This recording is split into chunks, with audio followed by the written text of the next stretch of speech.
আজ আমরা শুরু করব তোমাদের যে উদ্ভিদের বৃদ্ধি এবং বিকাশ চ্যাপ্টারের মধ্যে অন্তর্গত বাসন্তীকরণ বা ভার্নালাইজেশন টপিকটা। বাসন্তীকরণ বা ভার্নালাইজেশনটা কি? আমরা যখন কোনো নিম্ন তাপমাত্রায়, বিশেষ করে তোমার 0 থেকে 5 ডিগ্রি সেলসিয়াস তাপমাত্রা, এই তাপমাত্রায় প্রভাবে যখন পুষ্প বা ফুলগুলো ফুলগুলোকে আমরা পরিস্ফুটনে ত্বরান্বিত করব, সেই যে শারীরবৃত্তীয় প্রক্রিয়া, তাকেই বলা হচ্ছে তোমার কি বাসন্তীকরণ। তাহলে বাসন্তীকরণ বা ভার্নালাইজেশনটা কি? নিম্ন তাপমাত্রার প্রভাবে পুষ্প পরিস্ফুটন প্রক্রিয়াকে ত্বরান্বিত করার যে শারীরবৃত্তীয় প্রক্রিয়া, সেই শারীরবৃত্তীয় প্রক্রিয়াকে আমরা বলবো বাসন্তীকরণ। এই বাসন্তীকরণ করার জন্য কত তাপমাত্রার প্রয়োজন হয়? নিম্ন তাপমাত্রা। সেই নিম্ন তাপমাত্রা কত থেকে কত ভ্যারি করে? 0 থেকে 5 ডিগ্রি সেলসিয়াস তাপমাত্রা তোমার ভ্যারি করে। 0 থেকে 5 ডিগ্রি সেলসিয়াস তাপমাত্রায় আমরা যদি কোনো পুষ্পকে কোনো উদ্ভিদকে রাখা হয়, তাহলে কী হবে? সেই উদ্ভিদের পুষ্প পরিস্ফুটনকে আমরা ত্বরান্বিত করতে পারি, অর্থাৎ তাদের বৃদ্ধি করতে পারি ফুল ফোটাতে। এই যে শারীরবৃত্তীয় প্রক্রিয়া, একে বলা হচ্ছে তোমার কি ভার্নালাইজেশন, ইংরেজিতে বলে, বাংলায় বলে বাসন্তীকরণ। এই বাসন্তীকরণ করার জন্য কিছু শর্ত আছে, তবে তার আগে জানবো তোমার কার কার ক্ষেত্রে আমরা বাসন্তীকরণ করতে পারি। তোমার বাঁধাকপি, বিট, গম, এদের ক্ষেত্রে আমরা সাধারণত বাসন্তীকরণ করে থাকি।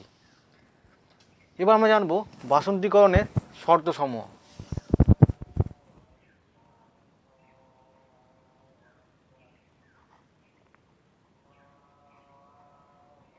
বাসন্তীকরণের শর্ত।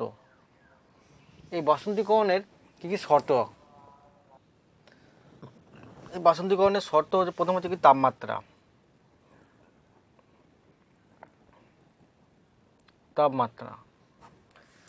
এই বাসন্তীকরণ করার জন্য তোমার 0 থেকে 5 ডিগ্রি তাপমাত্রার প্রয়োজন।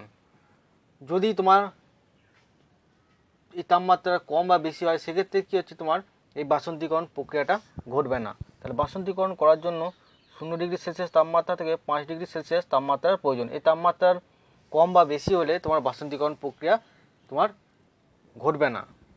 2 নম্বর কি, তোমার বয়স। যে উদ্ভিদের আমরা সাধারণত তোমার ভার্নালাইজেশন বা বাসন্তীকরণ করব, সেই উদ্ভিদের অঙ্কুরিত বীজকে আমরা সচরাচর নিম্ন তাপমাত্রায় রাখতে হবে। নেক্সট আমরা বললাম বয়সটা, নিম্ন তাপমাত্রায় রাখতে হবে। তবে হেনবিন গাছের ক্ষেত্রে তোমার চারা গাছের বয়স কমপক্ষে যখন 10 দিন হবে, তখন কিন্তু তোমার এই ভার্নালাইজেশন বা বাসন্তীকরণ করতে হবে।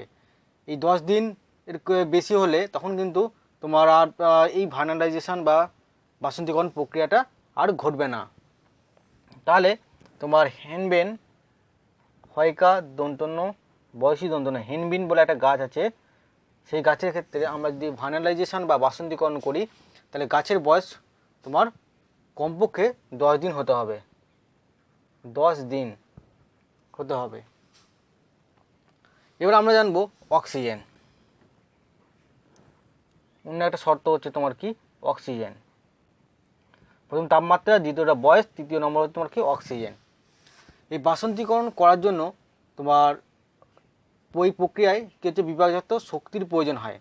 এই বাসন্তীকরণ প্রক্রিয়ায় কী হচ্ছে, তোমার বিপাকজাত শক্তির প্রয়োজন হয়।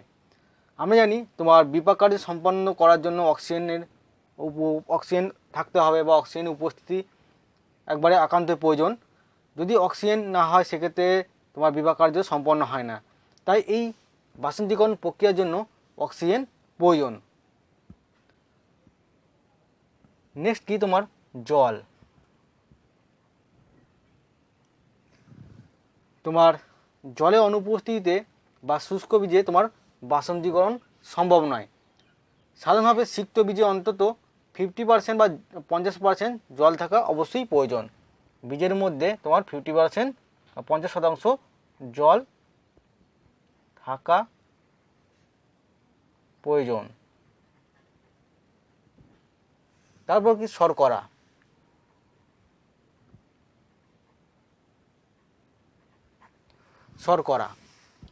কালচার মিডিয়ামে, যেটাকে আমরা বাংলায় বলি কৃষ্টি মাধ্যম আর ইংরেজিতে বলে কালচার মিডিয়াম। কালচার মিডিয়ামে বা কৃষ্টি মাধ্যমে তোমার ভ্রূণকে রেখে বাসন্তীকরণ করতে হলে তোমার শর্করা প্রয়োজন।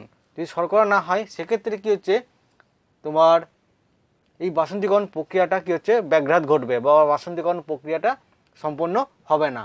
তাহলে এই বাসন্তী কৃষ্টি মাধ্যমে ভ্রূণকে রেখে বাসন্তীকরণ করার জন্য তোমার কৃষ্টি মাধ্যমে কী হচ্ছে, তোমার শর্করার প্রয়োজন হয়।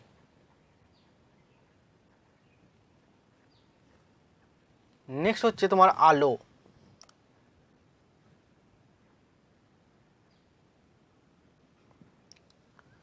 অনেক বীজের ক্ষেত্রে তোমার বাসন্তীকরণের সময় আলোর উপস্থিতি তোমার একান্তই প্রয়োজন।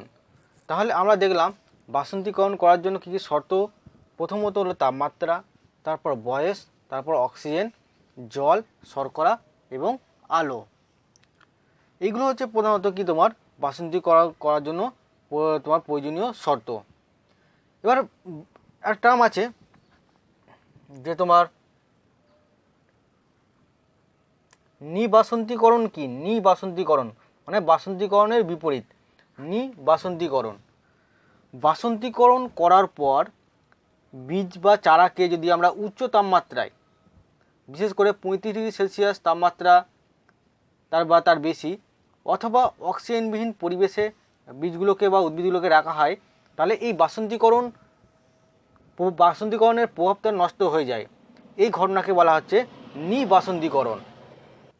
তাহলে নিবাসন্তীকরণ প্রক্রিয়াটা কি বললাম, তোমার বাসন্তীকরণ করার পর যদি বীজ বা চারাকে উচ্চ তাপমাত্রায় অথবা অক্সিজেনবিহীন পরিবেশে রাখা হয় তাহলে বাসন্তীকরণের প্রভাব বিনষ্ট হয়। এই ঘটনাকে বলা হচ্ছে নিবাসন্তীকরণ বলা হয়। এটা ভালো করে পড়বে, নিবাসন্তীকরণটা কি। এবার বাসন্তীকরণ কোথায় কোথায় করা হয় উদ্ভিদের। বাসন্তীকরণ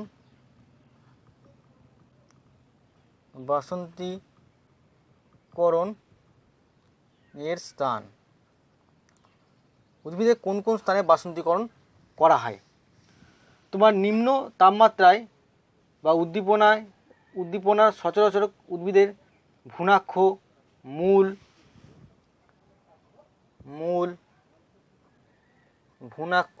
ভ্রূণাক্ষ, পাতার যে অগ্রভাজক কলা, সে ভাজক কলায় কী হচ্ছে এই বাসন্তীকরণ প্রক্রিয়াটা তোমার ঘটানো হয়। বিশেষত মূল,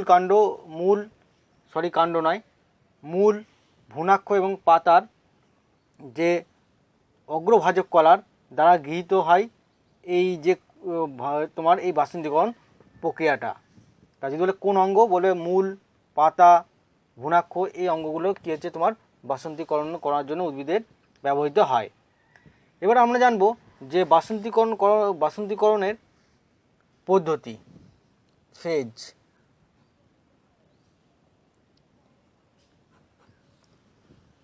পদ্ধতি বা মেকানিজম আমরা জানবো। প্রথমত কি, এই বাসন্তীকরণ করার সময় নিম্ন তাপমাত্রার প্রভাবে কী হচ্ছে তোমার উদ্ভিদের যে ভাজক কলার কিছু জিন সক্রিয় হয়, সেগুলোর নাম হচ্ছে তোমার কি অ্যাগামাস, AGAMOUS, অ্যাগামাস লাইক 20। এই জিনগুলো তোমার ভাজক কলার কতগুলি ভাজক কলা শনাক্তকরণ জিন সক্রিয় হয়। যখন বাসন্তীকরণ ঘটাবো তখন নিম্ন তাপমাত্রার প্রভাবে তোমার অ্যাগামাস লাইক 20 এই জিনগুলো সক্রিয় হয়। ভাজক কলা তোমার শনাক্তকারী জিন এগুলো সক্রিয় হয়। নেক্সট কি হয়, যখন এই বাসন্তীকরণ প্রক্রিয়াটা চলে তখন কি হয়, জিব্রেলিন এবং ভার্নালিন এই হরমোনগুলো এই যে ভাজক কলা শনাক্তকরণ জিনগুলোকে সক্রিয় করে। তাহলে জিব্রেলিন এবং ভার্নালিন এই ভাজক কলা শনাক্তকরণ জিনগুলোকে তারা সক্রিয় করে। অনেক বিজ্ঞানীরা মনে করেছেন যে ভার্নালিনের প্রভাবে তোমার ফ্লোরিজেন হরমোন সক্রিয় হয়। কিছু কিছু বিজ্ঞানীরা ধারণা করেছেন যে ভার্নালিন এর প্রভাবে তোমার ফ্লোরিজেন হরমোন তোমার সক্রিয় হয়। আর ফ্লোরিজেন কি করে, ফ্লোরিজেন আবার ফ্লোরাল হোমিওটিক জিনগুলোকে সক্রিয় করে উদ্ভিদের বিভিন্ন স্তবকগুলো, যেমন বীতি, তোমার দলমণ্ডল, পুংকেশের চক্র এবং গর্ভকোষের চক্র ইত্যাদি গঠনে তোমার সাহায্য করে। তাহলে কি বললাম যে তোমার কীভাবে পদ্ধতিটা শুরু হয় তোমার বাসন্তীকরণ। প্রথমে তোমার নিম্ন তাপমাত্রার প্রভাবে তোমার অ্যাগামাস লাইক 20 যে কতগুলো ভাজক কলা শনাক্তকরণ জিন সক্রিয় হয়। অ্যাগামাস লাইক 20 এই জিনগুলো তোমার ভাজক কলা শনাক্তকরণ জিনগুলো সক্রিয় হয়। এই জিনগুলোকে সক্রিয় করতে কে কে সাহায্য করে? তোমার জিব্রেলিন আর হচ্ছে ভার্নালিন।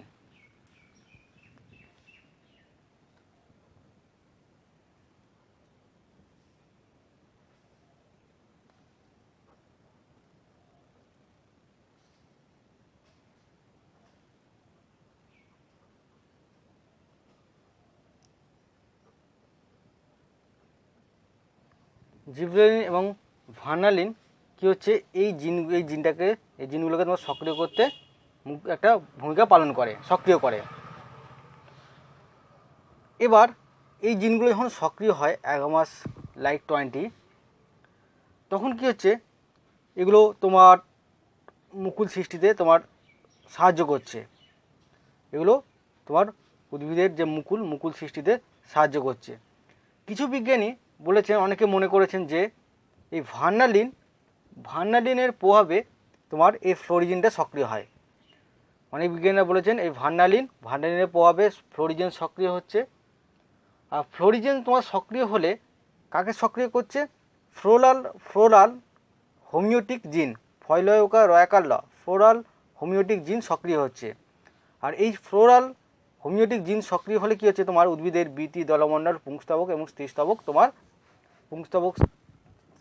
বীতি, দলমণ্ডল, পুংস্তবক এবং স্ত্রীস্তবক এগুলো তোমার সক্রিয় হয়। তাহলে দেখা যাচ্ছে কি তোমার আলটিমেটলি অ্যাগামাস লাইক 20 এই জিনটাকে সক্রিয় করতে তোমার জিব্রেলিক অ্যাসিড এবং ভার্নালিন তোমার হরমোনগুলো সাহায্য করছে। আর তোমার ভার্নালিন প্রভাবে ফ্লোরিজিন সক্রিয় হচ্ছে। আর ফ্লোরিজিনের প্রভাবে সক্রিয় হচ্ছে কি তোমার ফ্লোরাল হোমিওটিক জিন। আর ফ্লোরাল হোমিওটিক জিন সক্রিয় হলে তোমার বীতি, দলমণ্ডল, পুংস্তবক এবং স্ত্রীস্তবক গঠিত হচ্ছে। এইভাবে কী হচ্ছে তোমার বাসন্তীকরণ প্রক্রিয়াটা ঘটে থাকে। এবার আমরা জানবো এই বাসন্তীকরণের গুরুত্ব।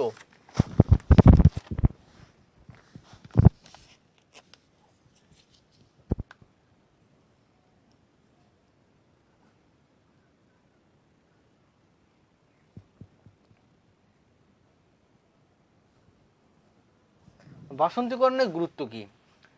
এই প্রক্রিয়ার মাধ্যমে, এই যে বাসন্তীকরণ প্রক্রিয়া, এই প্রক্রিয়ার মাধ্যমে কী হচ্ছে আমরা পুষ্প পরিস্ফুটনকে আমরা ত্বরান্বিত করতে পারি।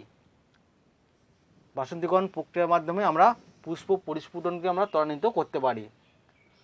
আর এই বাসন্তীকরণ প্রক্রিয়ার ফলে গাছের তোমার শীত বা শৈত্য সহনশীলতা বাড়ে। বাসন্তীকরণ প্রক্রিয়ার মাধ্যমে আমরা উদ্ভিদের শৈত্য সহনশীলতা বাড়াতে পারি।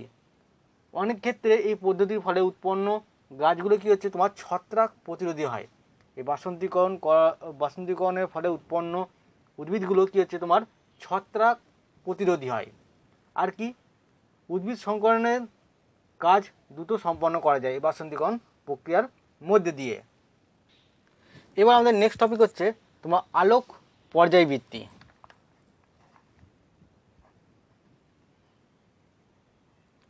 আলোক পর্যায়বৃত্তি ইংরেজিতে বলা হয় ফটোপিরিওডিজম। এই আলোক পর্যায়বৃত্তি বা ফটোপিরিওডিজমটা কি তার আগে জানবো যে ফটোপিরিয়ড কি। ফটোপিরিয়ড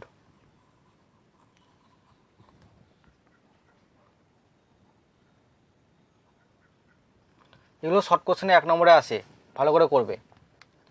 ফটোপিরিয়ড হচ্ছে প্রতিটি উদ্ভিদের পুষ্প পরিস্ফুটন আলোর একটা সময়কালের উপর নির্ভরশীল।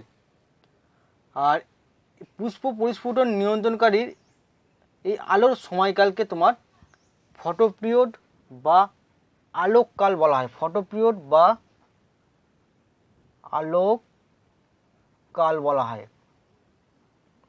আলোককাল বলা হয় অর্থাৎ যদি আমরা এটা সরলভাবে বলি তাহলে দেখা যাবে যে কোনো উদ্ভিদের ফুল ফোটার জন্য একটা নির্দিষ্ট পরিমাণ আলোর প্রয়োজন, যেটুকু যতটা সময় আলোর প্রয়োজন সেই সময়কালকে আমরা বলবো ফটো পিরিয়ড বা আলোককাল।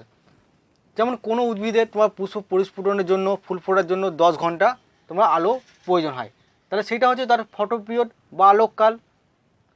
তাহলে ফটো পিরিয়ড কাকে বলে? প্রতিটি উদ্ভিদের পুষ্প পরিস্ফুটনের জন্য তোমার আলোর একটি নির্দিষ্ট সময়কালের উপর নির্ভরশীল। এই যে পুষ্প পরিস্ফুটনে নিয়ন্ত্রণকারী আলোর এই সময়কালকে আমরা বলবো কি তোমার ফটো পিরিয়ড বা আলোককাল। অর্থাৎ এক কথা যদি বলি যে উদ্ভিদের ফুল ফোটার জন্য তোমার যে আলোর সময়কাল দরকার সেই সময়কালকে আমরা বলবো তোমার ফটো পিরিয়ড। বললাম কোনো একটা উদ্ভিদের তোমার ফুল ফোটার জন্য 10 ঘন্টা প্রয়োজন, এই 10 ঘন্টা হচ্ছে সেই উদ্ভিদের হচ্ছে ফটো পিরিয়ড। বিভিন্ন উদ্ভিদের ক্ষেত্রে এটা ভ্যারি করে।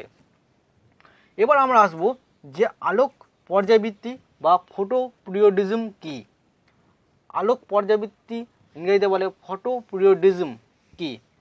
তোমার আপেক্ষিক দিবাদৈর্ঘ্য বা রাত্রির দৈর্ঘ্যের উপর নির্ভর করে উদ্ভিদের সারিবৃত্তীয় পরিবর্তনের মাধ্যমে পুষ্প পরিস্ফুটনের ঘটনাকে আমরা ফটো পিরিয়ডিজম বা আলোক পর্যায়বৃত্তি বলবো। অর্থাৎ তোমার দিনের বেলা যে আলোর দৈর্ঘ্য এবং রাতের দৈর্ঘ্য এর উপর নির্ভর করে উদ্ভিদের সারিবৃত্তীয় আমরা পরিবর্তন ঘটিয়ে উদ্ভিদের যে পুষ্প পরিস্ফুটন ঘটাবো সেই ঘটনাকে বলা হচ্ছে তোমার কি ফটো পিরিয়ডিজম বা আলোক পর্যায়বৃত্ত। তাহলে আলোক পর্যায়বৃত্ত বা ফটো পিরিয়ডিজমটা কি? আপেক্ষিক দিবাদৈর্ঘ্য বা রাত্রির দৈর্ঘ্যের উপর নির্ভর করে উদ্ভিদের সারিবৃত্তীয় পরিবর্তনের মাধ্যমে পুষ্প পরিস্ফুটনের যে ঘটনা সেই ঘটনাকে আমরা বলবো আলোক পর্যায়বৃত্তি বা ফটো পিরিয়ডিজম বলা হয়। এবার আমরা আসবো তোমার আলোক পর্যায়বৃত্তির উপর ভিত্তি করে উদ্ভিদের শ্রেণীবিন্যাস। দুটো ভালো করে পড়বে, সংখ্যাগুলো 2 নম্বরে আসে এক্সামে। নেক্সট হচ্ছে আলোক পর্যায়বৃত্তির ভিত্তিতে উদ্ভিদের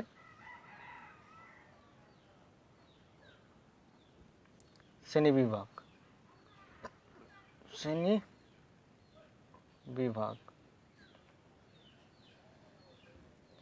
প্রথম হচ্ছে তার আগে একটা টার্ম জানবো তোমার যে সংকট আলোককাল কি। এই টার্মটা জরুরি, সংকট আলোককাল। সংকট আলোককাল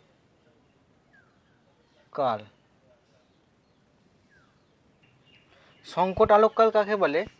প্রতিটি প্রজাতি উদ্ভিদের ফুল ফোটার জন্য বা পুষ্প পরিস্ফুটনের জন্য আলোর একটা সুনির্দিষ্ট সময়কালের উপর নির্ভরশীল।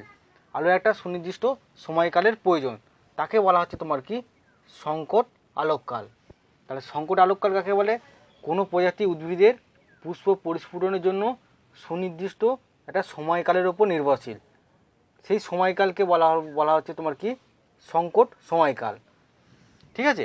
তাহলে উদ্ভিদের কোনো একটা প্রজাতি ফুল ফোটার জন্য বা পুষ্প পরিস্ফুটনের জন্য একটা যে সময়কালের প্রয়োজন, ঠিক আছে, সময়কালের উপর নির্ভরশীল, সেই সময়কালকে আমরা বলবো তোমার সংকট সময়কাল।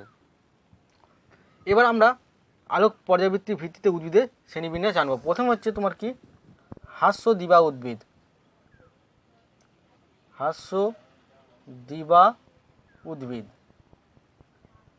হাস্যদিবা উদ্ভিদ কাকে বলে? মনে রাখবে সংকট আলোককাল দিয়ে আমি সব কিছু বলবো। সংকট আলোককালটা হচ্ছে কি বললাম কোনো প্রজাতি পুষ্প পরিস্ফুটনের জন্য যে নির্দিষ্ট সময়কালের উপর নির্ভরশীল থাকে বা নির্দিষ্ট সময়কালের প্রয়োজন, সেই সময়কালটাকে বলবো আমরা কি সংকট আলোককাল। প্রথম হচ্ছে হাস্যদিবা উদ্ভিদ। হাস্যদিবা উদ্ভিদ কাকে বলে? যে সমস্ত উদ্ভিদের পুষ্প পরিস্ফুটনের জন্য এই সংকট আলোককালের চেয়ে কম আলো দিলে সেই সমস্ত উদ্ভিদের পুষ্প পরিস্ফুটন হয় তাকে বলা হচ্ছে হাস্য দিবা উদ্ভিদ। তাহলে সংকট আলোককালের চেয়ে কম সময় আলো দিলে যে সমস্ত উদ্ভিদের পুষ্প পরিস্ফুটন হয় তাকে বলা হচ্ছে তোমার কি হাস্য দিবা উদ্ভিদ। অর্থাৎ সংকট আলোককাল যদি ধরো কোনো একটা উদ্ভিদের তোমার সংকট আলোককাল হচ্ছে 10 ঘন্টা, ঠিক আছে, যদি হাস্য দিবা উদ্ভিদকে আমি যদি 9 ঘন্টা আলো দিই তাহলে কী হচ্ছে তার সেই হাস্য দিবা উদ্ভিদের পুষ্প পরিস্ফুটন ঘটবে। যদি আমি 10 ঘন্টা আমার হচ্ছে সংকট আলোককাল, যদি আমি 12 ঘন্টা দিই আলো তাহলে কি হবে, তোমার পুষ্প পরিস্ফুটন হবে না। তাহলে হাস্য দিবা উদ্ভিদ কি, সংকট আলোককালের চেয়ে কম আলো দিলে যে সমস্ত উদ্ভিদের পুষ্প পরিস্ফুটন হয় তাকে বলা হচ্ছে হাস্য দিবা উদ্ভিদ। আর এই সমস্ত উদ্ভিদের হাস্য দিবা উদ্ভিদের যত রাত্রির হয় বা অন্ধকার হয় এদের পুষ্প পরিস্ফুটনের হারটা তত বেড়ে যায়। সেই জন্য হাস্য দিবা উদ্ভিদকে বলা হয় কি তোমার দীর্ঘ রাত্রি উদ্ভিদও বলা হয়। এদের কি বলে, দীর্ঘ রাত্রি উদ্ভিদ বলা হয়, দীর্ঘ রাত্রি উদ্ভিদও বলা হয়। কারণ কি, হাস্য দিবা উদ্ভিদের রাত্রির বাড়লে বা অন্ধকারের সময় কী হচ্ছে এদের পুষ্প পরিস্ফুটন হার বেড়ে যায়। সেই জন্য হাস্য দিবা উদ্ভিদকে বলা হচ্ছে কি তোমার কি তোমার দীর্ঘ রাত্রি উদ্ভিদ বলা হচ্ছে। নেক্সট কি 2 নম্বর কি আমার দীর্ঘ দিবা উদ্ভিদ। দীর্ঘ দিবা উদ্ভিদ, দীর্ঘ দিবা উদ্ভিদ কাকে বলে, যে সমস্ত উদ্ভিদের সংকট আলোককালের চেয়ে বেশি আলো দিলে উদ্ভিদের পুষ্প পরিস্ফুটন হয় তাকে বলা হচ্ছে তোমার কি দীর্ঘ দিবা উদ্ভিদ। তাহলে দীর্ঘ দিবা উদ্ভিদটা হাস্য দিবা উদ্ভিদের ঠিক বিপরীত। তাহলে যে সমস্ত উদ্ভিদের সংকট আলোককালের চেয়ে বেশি সময় আলো দিলে উদ্ভিদের পুষ্প পরিস্ফুটন হয় তাকে বলা হচ্ছে দীর্ঘ দিবা উদ্ভিদ। আর এই সমস্ত দীর্ঘ দিবা উদ্ভিদের যত রাত্রির হয় বা অন্ধকার হয় এদের পুষ্প পরিস্ফুটনের হার তত কী হচ্ছে তোমার কমে যায়। সেই জন্য একে বলা হচ্ছে তোমার কি হাস্য রাত্রি উদ্ভিদ বলা হয়, হাস্য রাত্রি উদ্ভিদ বলা হয়। উদাহরণ কি দীর্ঘদিবা উদ্ভিদের উদাহরণ হলো তোমার কি ব্ল্যাক হেনবেন, পালং, বিট, মূলো, গম, ওট, বার্লি, লেটুস। উদাহরণগুলো ভালো করে পড়বে, উদাহরণ দিয়ে তোমাদের শর্ট কোশ্চেন আসে যে একটা হাস্যদিবা উদ্ভিদের উদাহরণ কি তোমার এটা যেগুলো বললাম সেগুলো হচ্ছে তোমার দীর্ঘদিবা উদ্ভিদের উদাহরণ। হাস্যদিবা উদ্ভিদের উদাহরণগুলো কি কি তোমার হচ্ছে তামাক, আলু, সয়াবিন, ডালিয়া, এগুলো হচ্ছে তোমার কি হাস্যদিবা উদ্ভিদ। আর হাস্যদিবা উদ্ভিদগুলো তোমার বিশেষত শীতকালে ফোটে। আর দীর্ঘদিবা উদ্ভিদগুলো কি কি বললাম উদাহরণগুলো তোমার ব্ল্যাক হেনবেন, পালং, বিট, মূলো, ওট, বার্লি, লেটুস এইগুলো। এছাড়াও অনেক উদ্ভিদ আছে যেগুলো হচ্ছে তোমার দীর্ঘদিবা উদ্ভিদ। নেক্সট হচ্ছে কি তোমার দিবা নিরপেক্ষ উদ্ভিদ। দিবা নিরপেক্ষ উদ্ভিদ, দিবা নিরপেক্ষ উদ্ভিদ কাকে বলে, যে সমস্ত উদ্ভিদের এই দিবা দৈর্ঘ্যের ওপর সংবেদনশীল নয়। অর্থাৎ কি এই সংকট আলোককালের চেয়ে যদি যে সমস্ত উদ্ভিদের সংকট আলোককালের চেয়ে বেশি বা কম আলো দিলে পুষ্প পরিস্ফুটনের কোনো প্রভাবিত হয় না বা প্রভাব পড়ে না তাকে বলা হচ্ছে তোমার কি দিবা নিরপেক্ষ উদ্ভিদ। তাহলে যে সমস্ত উদ্ভিদের সংকট আলোককালের চেয়ে কম বা বেশি আলো দিলে তাদের পুষ্প পরিস্ফুটনের উপর কোনো প্রভাব পড়ে না তাকে বলা হচ্ছে তোমার দিবা নিরপেক্ষ উদ্ভিদ। উদাহরণ কি তোমার টমেটো, সূর্যমুখী, তুলো, সন্ধ্যামালতী, জিরা, এই সমস্ত উদ্ভিদগুলো হচ্ছে কি তোমার দিবা নিরপেক্ষ উদ্ভিদ। এছাড়া কি তোমার নারকেল আছে, ভুট্টা আছে, স্ন্যাপড্রাগন আছে, এগুলো হচ্ছে কি তোমার কি দিবা নিরপেক্ষ উদ্ভিদের উদাহরণগুলো ভালো করে করবে, বারবার করে বলছি। তারপর কি তোমার হাস্য দিবা উদ্ভিদ, হাস্য দীর্ঘ দিবা উদ্ভিদ, হাস্য দিবা উদ্ভিদ,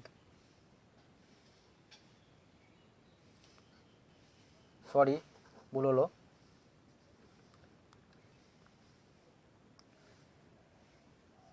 হাস্য দীর্ঘ দিবা উদ্ভিদ। দেখো এর মধ্যে তোমার সংজ্ঞাটা লুকিয়ে আছে, হাস্য দীর্ঘ। তাহলে যে সমস্ত উদ্ভিদের ফুল ফোটার জন্য প্রথমে কী হচ্ছে, সংকট আলোককালের চেয়ে, মেন জিনিস তোমাকে কী বলেছি, সংকট আলোককাল। যে সমস্ত উদ্ভিদের ফুল ফোটার জন্য প্রথমে কী হচ্ছে তোমার সংকট আলোককালের চেয়ে কম আলোর প্রয়োজন, এবং পরে কী হচ্ছে তোমার সংকট আলোককালের চেয়ে বেশি আলোর প্রয়োজন হয়, তাকে বলা হচ্ছে তোমার কি, হাস্য দীর্ঘ দিবা উদ্ভিদ। তাহলে যে সমস্ত উদ্ভিদে ফুল ফোটার জন্য প্রথমে কী হচ্ছে তোমার সংকট আলোককালের চেয়ে কম আলো এবং শেষের দিকে সংকট আলোককালের চেয়ে বেশি সময় ধরে আলোর প্রয়োজন হয়, তাকে বলা হচ্ছে হাস্য দীর্ঘ দিবা উদ্ভিদ। এবার নামের মধ্যেই তোমার উত্তর লুকিয়ে আছে, হাস্য এবং দীর্ঘ। হাস্য মানে সংকট আলোককাল হচ্ছে প্রথম অবস্থায় তোমার ফুল ফোটার জন্য সংকট আলোককালের চেয়ে কম আলোর প্রয়োজন হচ্ছে, এবং পরবর্তীকালে তোমার কী হচ্ছে সংকট আলোককালের চেয়ে বেশি আলোর প্রয়োজন হয়, তাকে বলা হচ্ছে দীর্ঘ দিবা, হাস্য দীর্ঘ দিবা উদ্ভিদ। উদাহরণ কি এদের, তোমার শ্বেত ক্লেভার, তোমার বেল, রাই, এইগুলো হচ্ছে তোমার কি হাস্য দীর্ঘ দিবা উদ্ভিদের উদাহরণ। নেক্সট কি তোমার দীর্ঘ হাস্য দিবা উদ্ভিদ। এর মধ্যে দেখো লোকানো আছে দীর্ঘ হাস্য, এর ঠিক বিপরীতরা। তা যে সমস্ত উদ্ভিদের পুষ্প পরিস্ফুটনের জন্য বা ফুল ফোটার জন্য প্রথমে কী হচ্ছে সংকট আলোককালের চেয়ে বেশি আলোর প্রয়োজন হয়, এবং পরবর্তীতে তোমার সংকট আলোককালের চেয়ে তোমার কম আলোর প্রয়োজন হয়, তাকে বলা হচ্ছে দীর্ঘ হাস্য দিবা উদ্ভিদ। দেখো দীর্ঘ মানে সংকট আলোককালের চেয়ে বেশি, প্রথম অবস্থায় সংকট আলোককালের চেয়ে বেশি আলো প্রয়োজন হচ্ছে, হাস্য মানে পরবর্তী ফেজে কী হচ্ছে বা পরবর্তী পর্যায়ে তোমার সংকট আলোককালের চেয়ে কম আলোর প্রয়োজন হয়, সেই সমস্ত উদ্ভিদকে বলা হচ্ছে দীর্ঘ হাস্য দিবা উদ্ভিদ বলা হচ্ছে। উদাহরণ কি, উদাহরণ হচ্ছে তোমার হাসনুহানা উদ্ভিদ। নেক্সট হচ্ছে অন্তর্বর্তী দিবা উদ্ভিদ। অন্তর্বর্তী দিবা উদ্ভিদ কাকে বলে, যে সমস্ত উদ্ভিদের পুষ্প পরিস্ফুটনের জন্য একটি নির্দিষ্ট পরিসরে দিবা দৈর্ঘ্যের প্রয়োজন, যে সমস্ত উদ্ভিদের ফুল ফোটার জন্য একটা নির্দিষ্ট সময় দিবা দৈর্ঘ্যের প্রয়োজন হয়, তাকে বলা হচ্ছে তোমার অন্তর্বর্তী দিবা উদ্ভিদ। তোমার কাদের উদাহরণ কি, তোমার ওয়াইল্ড কিডনি বিন, ওয়াইল্ড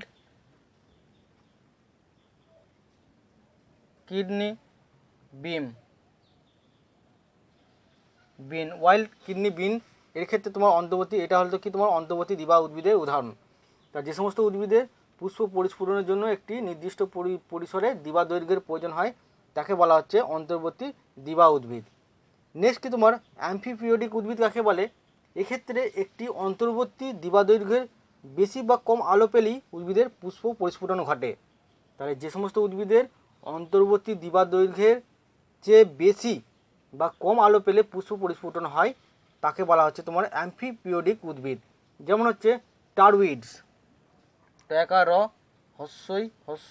টারউইড। তাহলে এইগুলো আমরা জানলাম, তোমার আলোক পর্যাবৃত্তির ভিত্তিতে উদ্ভিদের শ্রেণীবিন্যাসটা আমরা জানলাম।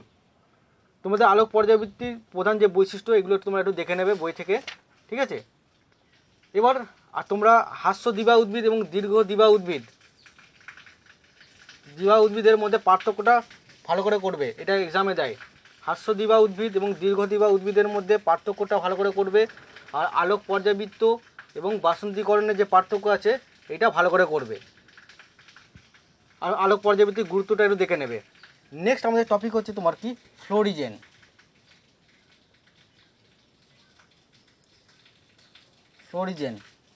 ফ্লোরিজেন হচ্ছে তোমার এক ধরনের তোমার প্রকল্পিত হরমোন।